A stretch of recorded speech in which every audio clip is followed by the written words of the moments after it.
Renee Castellano sat across from Diane Marsh's mother and cried with her, searched for her, prayed with her, for 4 long years. She brought casseroles on the anniversary of Diane's disappearance. She organized candlelight vigils in the church parking lot. She held Diane's mother's hand at the kitchen table more times than anyone could count and promised her, again and again, that Diane was simply going through something, that she would come home when she was ready. What that grieving mother never knew, what none of them knew, was that the woman comforting her, the woman wiping her own tears at every single one of those gatherings, was the same woman who had already taken her daughter's life and was now quietly, carefully, taking her name, her voice, and her place in the world she left behind. This is the story of how a woman vanished from her own life, while everyone around her kept believing she was simply gone for a while, and how the truth finally clawed its way back to the surface, for years too late to save her, but not too late to bury the woman who killed her. Before we go further, let us know in the comments where you're watching from. We'd love to hear from you, and don't forget to hit that subscribe button so you never miss any of our upcoming videos. Now, here is what you need to understand going into this story. Diane Marsh was a 38-year-old woman living a quiet, unremarkable life in a small town outside Columbus, Ohio, the kind of woman neighbors waved to without thinking twice and coworkers trusted without hesitation. Renee Castellano was her closest friend, a woman who had worked her way into nearly every corner of Diane's world, including the relationship Diane had carefully built with a man named Mark Davison. For 4 years after Diane disappeared, her family kept receiving text messages, phone calls, and social media posts that all appeared to come from Diane herself, telling them she was fine, that she needed space, that she would come home eventually. 3 questions are going to follow you through this entire story, and you should keep them in mind as we go. Who actually sent those messages for 4 straight years? Why would anyone go to such lengths to keep a dead woman's voice alive long after she was gone? And what finally cracked that lie wide enough for the truth to get through? There is something else worth sitting with before we move forward, something that makes this story different from most you have heard before. This was not a stranger who slipped into Diane's life unnoticed. This was not some distant acquaintance with a hidden criminal past that anyone could have spotted with a little more caution. Renee Castellano was woven into the fabric of Diane's daily existence so completely that separating the two women, in the months before everything happened, would have felt almost impossible to anyone watching from the outside. She knew Diane's passwords because Diane had trusted her with them. She knew Diane's writing style because she had read 1,000 of her text messages. She knew the names of Diane's co-workers, the rhythm of her schedule, the small details of her relationship with Mark, all of it absorbed slowly, patiently, the way someone studies a part they intend to play. Keep that in mind as we walk through who these two women were before any of this began, because by the end, you will understand that the most dangerous thing about Renee Castellano was never that she was a stranger. It was that she was not. To understand how something like this could happen, you first have to understand who Diane Marsh actually was. She was the kind of woman people described, almost without exception, as steady. She showed up early to help friends move apartments. She remembered birthdays without needing a reminder on her phone. She had worked the same administrative job for nearly 6 years and had built a quiet, comfortable reputation as someone you could count on without ever having to ask twice. Her family described her as the glue of every gathering, the one who organized the holidays, the one who checked in on her aging grandmother every single Sunday without fail. She was not, by any account, a reckless woman or a careless one. She was simply trusting, in the ordinary way most people are trusting with the friends they let closest, and that ordinary trust would eventually become the single, most exploitable part of her entire life. Renee Castellano entered Diane's world through a mutual friend at a point when Diane was looking to widen her social circle after a difficult breakup years earlier. From the very beginning, Renee made herself useful in small, almost invisible ways. She was always available on short notice. She always seemed to know exactly what to say during a hard week. She had a gift, friends would later admit, for making people feel like they were the most important person in the room, and for a while, Diane genuinely believed she had found a friend rarer than most. What none of them understood at the time was that Renee's own life had been quietly unraveling behind a carefully maintained exterior, financial pressure she rarely discussed, a string of short relationships that never seemed to last, and a deep, almost desperate need to be needed by someone, anyone, in a way that felt permanent. By the time Diane began dating Mark Davison, Renee had already become close enough to both of them that her presence in their relationship felt natural rather than intrusive. She was invited to dinners. She was looped into weekend plans. She listened patiently as Diane talked through the early excitement of a relationship that felt, to Diane, like the beginning of something real after years of disappointment. What Diane did not know, and what investigators would only fully piece together much later, was that Renee had developed feelings of her own for Mark almost from the moment she met him, feelings she buried under an easy smile and a constant stream of supportive comments, even as she watched the two of them grow closer with every passing month. Those who knew Renee best, in the years before any of this happened, would later describe her in strikingly consistent terms. She could not stand to lose. She had a long history of inserting herself into situations where she felt overlooked and quietly working to tilt them back in her favor, whether that meant a job she felt she deserved over a colleague or a friendship she felt entitled to more of than she was given. None of those earlier patterns had ever escalated into anything close to what would eventually happen with Diane, but in hindsight, former friends and even a distant relative would describe a woman who had spent years convincing herself that fairness simply meant getting what you wanted, regardless of what it cost the people standing between her and it. By the fall before Diane disappeared, the three of them, Diane, Mark, and Renee, had become close enough that an outside observer might have assumed Renee was simply part of the family. Diane invited her to dinners with Mark without a second thought. She shared private details about the relationship, the way you do with someone you trust completely, never imagining those details would later be used against her in the cruelest way imaginable. Friends recalled small moments afterward, moments that meant nothing at the time but feel almost unbearable in hindsight. The way Renee would linger a beat too long in conversations about Mark. The way she would show up at Diane's apartment uninvited just as she and Mark were settling into a quiet evening together, always with some small excuse ready. The way she once joked, lightly, almost playfully, that she and Diane could probably pass for each other if she just changed her hair color and started wearing Diane's style of clothing. Nobody laughed at that comment for the reason they probably should have. They laughed because it felt strange rather than threatening, the kind of odd joke you forget about within the hour because nothing yet has given you a reason to take it seriously. Diane herself reportedly found it amusing rather than unsettling, telling a coworker the following week that Renee had said the strangest thing about looking alike, and then moving on to talk about something else entirely. There was no single moment in that final autumn that anyone could point to and say, that was the warning sign. That was the thing we should have caught. There was only a slow accumulation of small, dismissible details, the kind that only reveal their true shape once you already know how the story ends. On a cold evening in early November, Diane Marsh left her apartment to meet Renee, a meeting that, as far as anyone could ever determine afterward, was never seen through to any visible end. She told a coworker earlier that day that she was grabbing dinner with Renee after work. Nothing unusual, nothing that raised any flags. She never made it home that night. Her car would later be found parked in a location that made sense for the meeting she had described, which only deepened the confusion in the early days, because nothing about the scene suggested anything had gone wrong. There was no struggle visible to the people who eventually searched the area. There was no obvious sign of danger. There was only an empty apartment, an unanswered phone the following morning, and a silence that would, within hours, be filled by messages that sounded exactly like Diane, but were not. Mark Davison was the first to receive those messages, arriving on his phone less than a day after Diane went quiet. The tone matched her closely enough that he did not question it, not at first.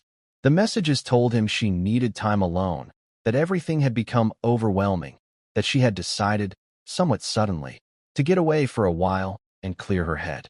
He responded the way any person in a new, hopeful relationship might respond, with concern, with patience, with an effort not to crowd someone who had asked for space. He had no reason yet to imagine that the woman he loved was already gone, and that the person typing those reassuring words into his phone was the same friend who had sat across from them both at dinner just days earlier, smiling, listening, absorbing every detail of their relationship she would soon need. In the days that followed, The messages continued at a pace just steady enough to keep concern from tipping into alarm. Diane's mother received a handful of texts that read convincingly like her daughter, referencing small private family details, an inside joke from a recent holiday, the name of a childhood pet, details that only someone who had spent real time inside that family's life would know to include. Renee had spent more than a year absorbing exactly that kind of information, never imagining, perhaps, that she would one day need to use it this precisely.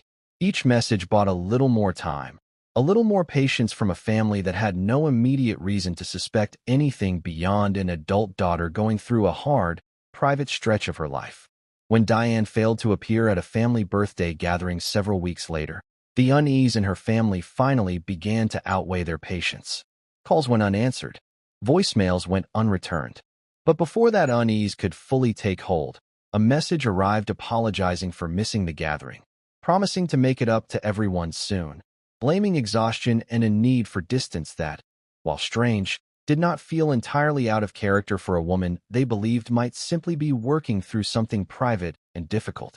That single message, carefully timed, bought Renee Castellano more breathing room. And breathing room was the one resource she needed most if the version of Diane she had built inside that phone was going to survive much longer. What makes this stretch of the story so difficult to sit with is how ordinary it must have felt from the outside. Families do drift, occasionally, during hard seasons. Adults do sometimes need distance from people who love them, even when that need confuses and hurts the people left behind. Diane's family had no precedent for the alternative explanation, no reason to imagine that the daughter and sister they loved had not simply withdrawn, but had been silenced entirely, and that every single word arriving on their phones since that November evening had been written by the woman responsible for her absence. That gap between the ordinary explanation everyone wanted to believe and the unthinkable truth no one was prepared to consider would end up costing this family years they could never get back. It took close to 2 months before Diane's family filed a formal missing persons report, and even then, it came only after days of internal arguing within the family about whether doing so would feel like a betrayal of Diane's stated wish for space. Diane's mother later admitted that part of her hesitation came from fear, not fear that something terrible had happened, but fear that filing a report would make the strange distance between them feel permanent, official, undeniable. When she finally walked into the local police station on a gray afternoon in January, she carried with her a folder of printed text messages, the same messages that had been quietly reassuring her for weeks, never imagining that bringing them forward as evidence of Diane's well-being would eventually become the very thing that helped unravel the truth. The detective initially assigned to the case, a mid-career officer with a heavy caseload and limited resources, approached the file with the same caution most departments apply to adults who appear to have voluntarily withdrawn from their lives. He read through the messages Diane's mother provided and noted, in his early case log, that the communications were frequent enough and personal enough in tone to suggest an estranged but living woman rather than someone in danger.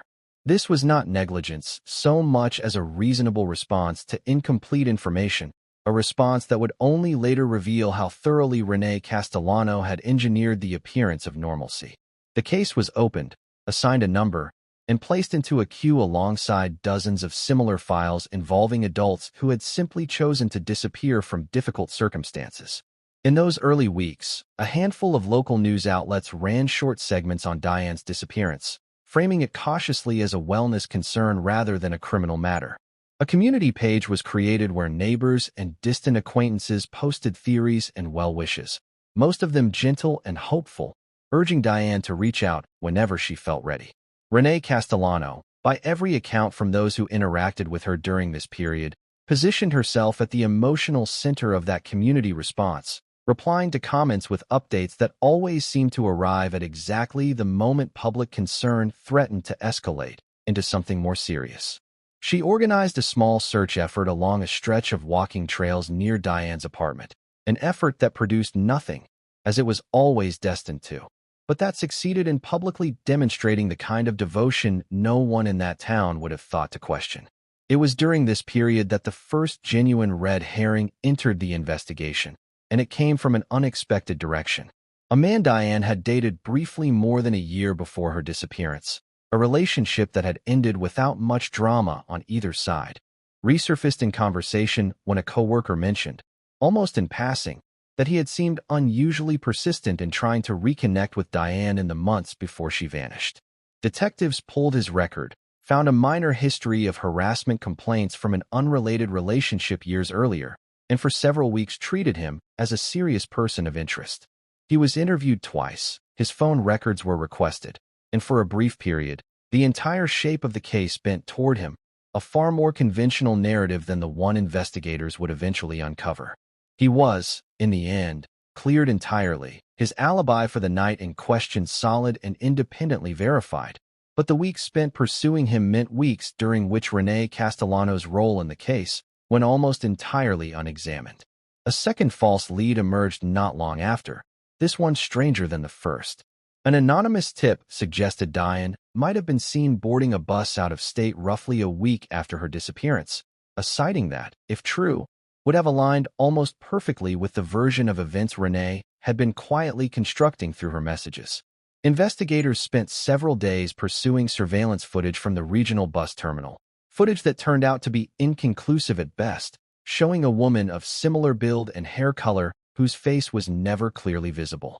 The tip was never definitively confirmed or ruled out, and for a time it served, intentionally or not, to reinforce the broader narrative that Diane had chosen to leave under her own power, a narrative that benefited no one more than the woman who had been feeding the family small, carefully timed reassurances all along. It was Diane's mother, more than any single piece of evidence, who eventually forced the case to shift direction. Months into the investigation, increasingly unsettled by a growing list of small inconsistencies she could not quite name, she began pressing the department for more aggressive action, specifically requesting a formal welfare check rather than continued reliance on text-based reassurance. She later described a particular phone call from this period, one in which the voice on the other end, supposedly Diane's, used a phrase their family had never once used in 20 years of conversation, a small, almost meaningless detail that nonetheless lodged itself in her mind and would not let go. She raised this concern directly with detectives, who, to their credit, began treating the file with renewed seriousness rather than dismissing a mother's instinct as simple anxiety. This shift in approach led investigators to request something that had not yet been pursued in any meaningful way: full carrier-level data tracing the origin of every message sent from Diane's number since her disappearance. This process moved slowly, complicated by jurisdictional requirements and the sheer volume of communication that had accumulated over months, but it represented the first moment the investigation moved away from trusting the content of Diane's communications and toward interrogating their actual source. A junior detective newly assigned to assist with digital evidence took on much of this work personally, cross-referencing tower data, login timestamps, and device identifiers against a timeline that, piece by piece, began to look nothing like the story everyone had been told. What emerged from that data did not point toward a bus terminal 3 states away or a woman quietly rebuilding her life under a new name. It pointed, with growing and uncomfortable consistency, toward devices registered to Renee Castellano. At first, the detective handling this thread allowed for an explanation that did not require viewing Renee as anything other than a devoted friend, the possibility that she was simply relaying messages on Diane's behalf, perhaps shielding a fragile friend from a family she was not yet ready to face. That theory was tested directly when investigators requested a meeting with Renee to clarify her role, a meeting she handled, by all accounts, with the same composed warmth she had shown at every vigil and every kitchen table conversation, offering plausible explanations for her involvement that, for a short time, satisfied the detectives in the room. That satisfaction did not survive contact with deeper analysis. A linguistic consultant brought in to review years of Diane's verified writing alongside the messages sent during her disappearance identified a pattern of small, consistent deviations, particular phrasings, punctuation habits, and word choices that did not match Diane's established style, but did align closely with patterns found in Renee's own verified communications elsewhere. Combined with login data showing that every single account associated with Diane, email, social media, even a banking portal, had been accessed exclusively from devices and networks tied to Renee since the night Diane disappeared. The picture investigators were assembling no longer left meaningful room for an innocent intermediary. There had only ever been one person behind every message, every post, every carefully timed reassurance sent to a grieving family across more than 4 years. Alongside this digital trail, investigators began re-examining the physical timeline surrounding Diane's final confirmed movements with considerably more scrutiny than the case had received in its earlier months. A property belonging to Renee's extended family, a rural lot rarely visited outside of summer, surfaced during a routine review of cell tower activity from the night in question, activity that placed a phone matching Renee's in that vicinity well outside any reasonable explanation she had previously offered. Investigators requested permission to access satellite imagery and historical land records for the property, slowly building a case file that connected, for the first time, a specific location to a specific window of time, rather than relying solely on the digital trail that had dominated the investigation until this point. By the time investigators felt confident enough to escalate the case from a missing persons inquiry into something approaching a criminal investigation, more than 2.5 years had passed since Diane Marsh was last seen by anyone other than the woman who had spent that entire time speaking in her voice. The sheer length of that gap would later become one of the most painful details of the entire case for Diane's family to sit with, the understanding that an active, methodical search had effectively been delayed for years not by incompetence, but by the unusual cruelty of a perpetrator who had made disappearance itself look like nothing more than an ordinary, explainable absence.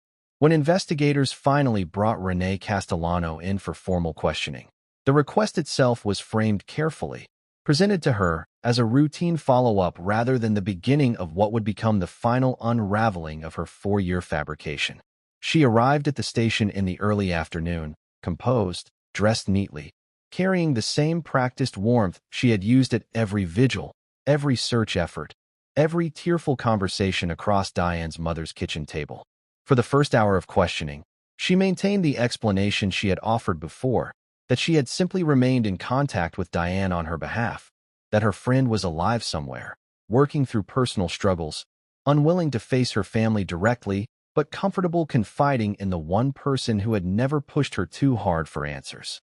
She answered each question without visible hesitation, occasionally even correcting small details in the detective's timeline with the kind of confidence that, for years, had made her version of events so difficult to challenge. The first real fracture in that composure came when investigators introduced a detail she had not anticipated being traced this precisely: a series of internet searches conducted on her personal devices in the narrow window surrounding Diane's disappearance.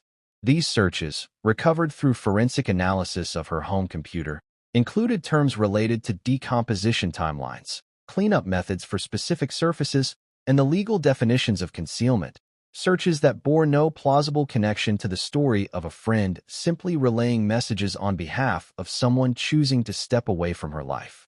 When detectives read several of these search terms aloud, Renee's expression shifted in a way one detective would later describe in his notes as the first moment she appeared to understand that the conversation was no longer one she could fully control. She attempted, briefly, to explain the searches away, suggesting she had been doing research for an unrelated personal matter, a vague and unconvincing claim she abandoned within minutes once detectives pressed for specifics she could not provide. It was at this point that investigators introduced the second piece of evidence that would prove impossible for her to navigate around: the cell tower data, placing a phone matching hers near her family's rural property late on the night Diane was last seen, hours after the time frame she had previously described for their supposed dinner meeting. Renee requested a break in questioning shortly after this evidence was presented, and when she returned to the interview room, her account had begun to shift in small but significant ways, no longer flatly denying any connection to the property, but instead suggesting she had gone there alone that night to clear her head after an argument with Diane, an argument she had never previously mentioned in 4 years of conversation with Diane's family. Detectives, working alongside a forensic team granted expanded access to the property following this admission, began a methodical search of the land and the modest structures on it. The search took place over several days, complicated by the property's size and the passage of time since the night in question. What they ultimately recovered there, evidence connected directly to Diane's disappearance, would not be made fully public until trial. But its discovery was enough to shift the entire framing of the case from a missing persons investigation into a homicide inquiry, and to finally place Renee Castellano under arrest on charges that, until that point, almost no one outside the investigation had seriously considered possible. In the days following her arrest, as the news spread through the small town that had spent years grieving Diane's absence without ever being told the full truth of it, the public reaction was less one of shock at a stranger's crime and more a kind of disorienting grief, the particular horror of learning that the person who had stood closest to a family during their worst years had been the one responsible for causing them. Neighbors who had attended vigils organized by Renee described feeling physically ill upon learning the truth. Co-workers who had offered her sympathy and support over the years struggled publicly to reconcile the woman they thought they knew with the picture now emerging in news coverage. Few cases in that region's recent memory had inspired this particular blend of horror and disbelief, rooted not in the violence itself, but in the sheer, sustained intimacy of the deception that had followed it. As the case moved toward trial, prosecutors began assembling a fuller picture of Renee's state of mind in the months leading up to Diane's disappearance, drawing on testimony from people who had known her longest. A former roommate described a pattern, years earlier, of Renee growing intensely attached to friends and then reacting with disproportionate hurt or anger when those friendships naturally evolved to include other people, romantic partners especially. A distant cousin recalled a childhood marked by a deep, almost desperate need for approval, paired with an inability to tolerate situations where she felt overlooked in favor of someone else. None of these earlier patterns had ever escalated anywhere near the scale of what happened to Diane, but prosecutors argued they painted a consistent psychological through line. A woman who had spent years quietly convincing herself that fairness simply meant eventually getting what she felt she deserved, regardless of the people standing in her way. The motive prosecutors ultimately presented at trial was, in its substance, almost unbearably simple given the scale and duration of what had been done to conceal it. Renee had wanted Mark Davison, and she had wanted the steady, settled life Diane was quietly building with him, a life that included a future Renee had convinced herself she was equally entitled to, if not more so. Rather than accept that she would never honestly have either, prosecutors argued, she made the decision to remove the one obstacle standing between her and that future, and then, faced with the consequences of that decision, chose concealment over confession, sustaining that concealment for years through a level of patience and calculation that unsettled even experienced investigators. The 4 years of messages, prosecutors emphasized to the jury, were never an act of misplaced loyalty or grief. They were a containment strategy, executed with chilling discipline, designed to keep Diane's absence explainable for as long as possible, while Renee worked her way further into the very life she had taken Diane's place to access. Testimony from Mark Davison proved to be some of the most difficult of the entire trial, both for him to deliver and for the courtroom to hear. He described, in halting and clearly painful detail, the slow process by which Renee had transitioned from a comforting presence in his grief into someone he had eventually, unknowingly, begun building a relationship with himself, never suspecting that the woman offering him comfort after Diane's disappearance was the same woman responsible for it.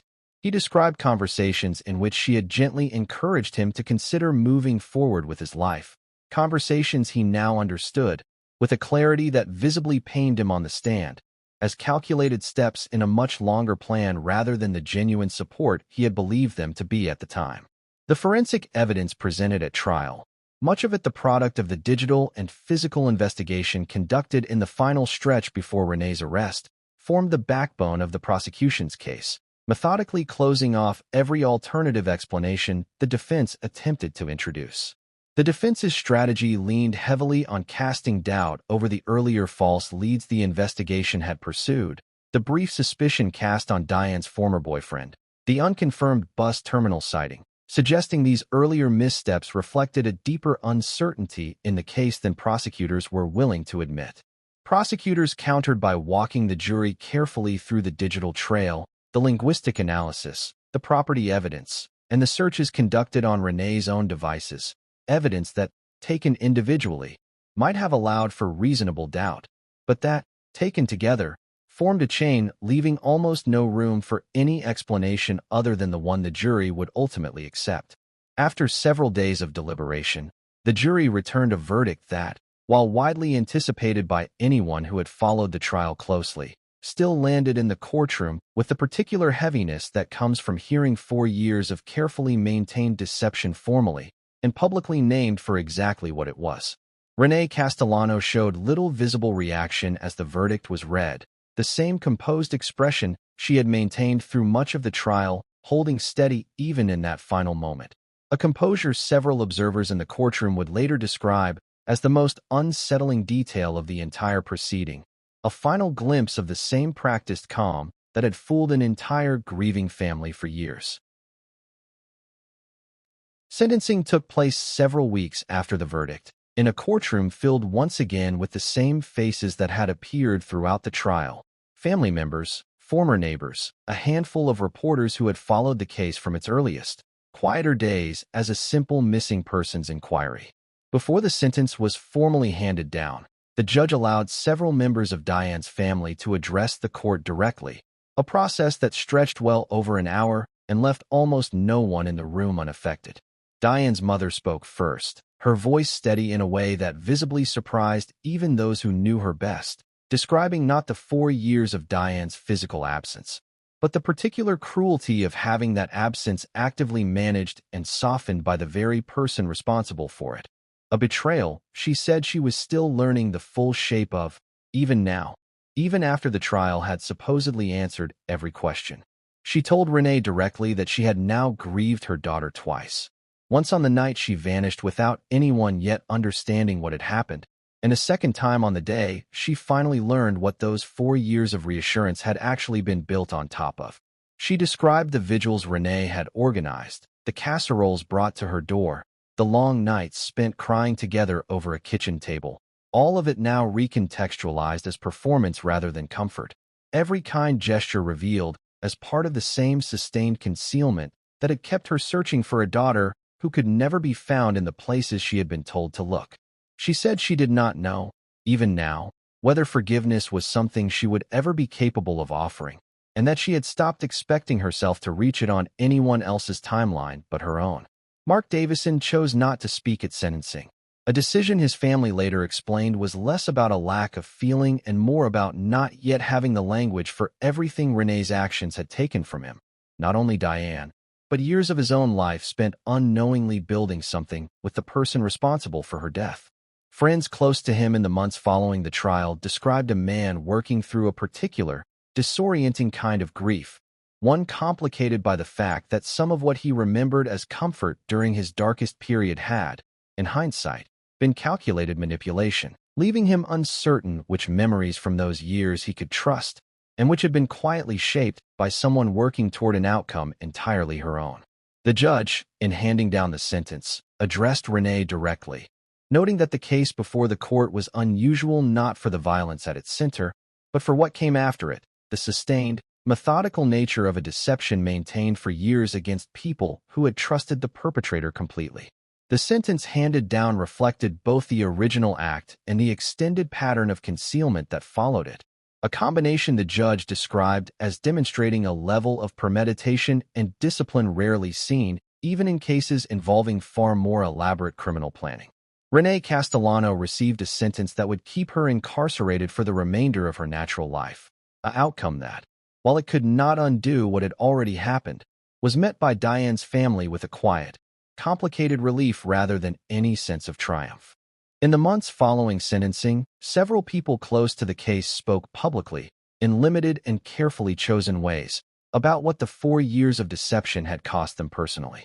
A co-worker of Diane's described an enduring guilt over not pressing harder when the messages from her began to feel, in small ways she could never quite articulate at the time, slightly different from the woman she had worked beside for years. A childhood friend admitted to having unfollowed Diane's social media accounts at one point during her supposed absence, frustrated by what felt like silence toward old friends, never imagining that the silence had nothing to do with Diane's choices at all. These smaller, quieter testimonies, rarely covered in major news segments, painted a fuller picture of just how widely Renee's fabrication had rippled outward, touching far more lives than the immediate family at the center of the case. Diane's mother, in the years following the trial, became involved in advocacy work focused on missing persons cases involving adults, drawing directly from her own experience of how easily a disappearance can be misread as a voluntary withdrawal when the right reassurances arrive at the right moments. She spoke, when she chose to speak publicly at all, about the importance of taking digital evidence seriously far earlier in an investigation, noting that the 2.5 years lost to false reassurance represented time that could have been spent searching, time that could have brought answers, and perhaps even justice, considerably sooner than it ultimately arrived. Her advocacy work, those close to her said, became less about closure, a word she came to distrust, and more about ensuring other families facing similar uncertainty were not met with the same early skepticism her own case had encountered. The property where the final evidence in the case was recovered was eventually sold by Renee's extended family, who had cooperated fully with investigators once the scope of what had happened became clear, and who spoke, in brief statements at the time, of their own shock and grief at learning what had taken place on land they had visited for generations without incident. The family expressed no public defense of Renee's actions, choosing instead to quietly distance themselves from the case entirely once the trial concluded, a decision that left Renee, by most accounts from those who tracked her situation afterward, almost entirely isolated by the time her sentence began, the same isolation she had once worked so hard, for so long, to avoid through any means necessary. What lingers most, for those who followed this case closely from its earliest uncertain months to its difficult conclusion, is not the act of violence itself, but the sheer duration and discipline of what followed it. Most cases involving deception of this kind unravel within weeks or months, the strain of maintaining a fabricated narrative eventually proving too difficult to sustain. Renee Castellano maintained hers for more than 4 years, adjusting it in real time to match shifting circumstances, absorbing new details about the people she was deceiving and folding them seamlessly back into the story she was telling, all while remaining close enough to the family she was deceiving to comfort them through their worst moments in person, again and again, without ever once breaking character in any way that drew sustained suspicion. That discipline is, in many ways, the most difficult part of this story to sit with, more difficult even than the act that started it. It would be simpler, in some ways, to understand this as a single moment of violence followed by a clumsy attempt at concealment that eventually, inevitably, fell apart. Instead, this is a story about sustained, deliberate performance, about a woman who chose, every single day for more than 4 years, to maintain a lie intimate enough to fool people who loved the person she had taken from them more than they had ever loved anyone else in their lives.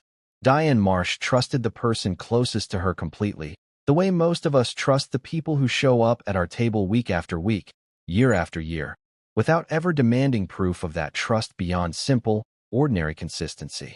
That trust became the exact tool used to erase her, and then, for 4 impossible years, to replace her entirely. Would you have noticed the small things, the lingering glances during conversations about someone else's relationship, the strange, half-joking comment about looking alike, the slightly too convenient timing of every reassurance arriving right when doubt was about to take hold? Or would you, like Diane's own family, have simply believed the voice on the other end of the phone because it sounded close enough to true to stop asking questions?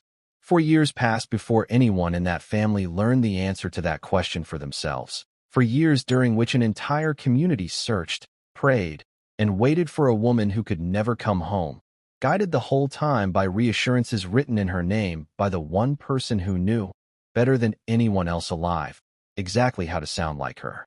If this story affected you the way it affected all of us putting it together, tell us in the comments what single moment you think should have given Renee away first, the joke about looking alike, the timing of those messages, or something else entirely that we haven't even touched on. We read every comment, and we genuinely want to know which detail stayed with you the longest. And if a story like this one, about the people closest to us turning out to be the danger we never saw coming, is the kind of true storytelling you want more of, stay close. because the next case we're covering is even harder to believe than this one, and we don't think you'll see that ending coming either.